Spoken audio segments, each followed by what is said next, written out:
दूरियां अच्छी लगने लगी है अब मुझे, ज़बरदस्ती के प्यार से अपमान तक चुका है।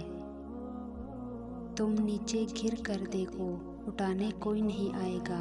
तुम ज़रा उठ कर देखो, गिराने सब आएंगे। हर किसी के आगे झुका नहीं करते, जहाँ इज्जत ना मिले वहाँ रुका नहीं करते। कांच की तरह होते हैं गरीबों के दिल, कभी टूट जाते हैं तो कभी तोड़ दिए जाते हैं।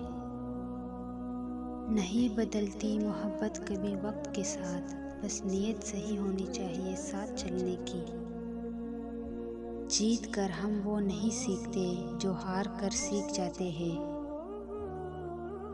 दुआ कभी खाली नहीं जाती, बस लोग इंतज़ार नहीं करते। खुद से नहीं हारोगे तो जीत पक्की है।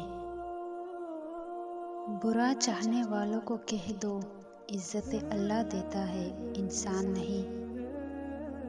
एक अजीब सी बेताबी है, तुम्हारे बिना रह भी लेते हैं और रहा भी नहीं जाता। जब फैसले हमारे नहीं होते, कुछ फैसले वक्त के भी होते हैं। जिंदगी में कुछ लोग ऐसे भी मिल जाते हैं जिनको बस चाहा जा सकता है, पाया नहीं, क्योंकि वो किसी और की किस्मत में होते हैं। दुनिया में कम लोग ऐसे होते हैं जो जैसे दिखते हैं वैसे होते हैं।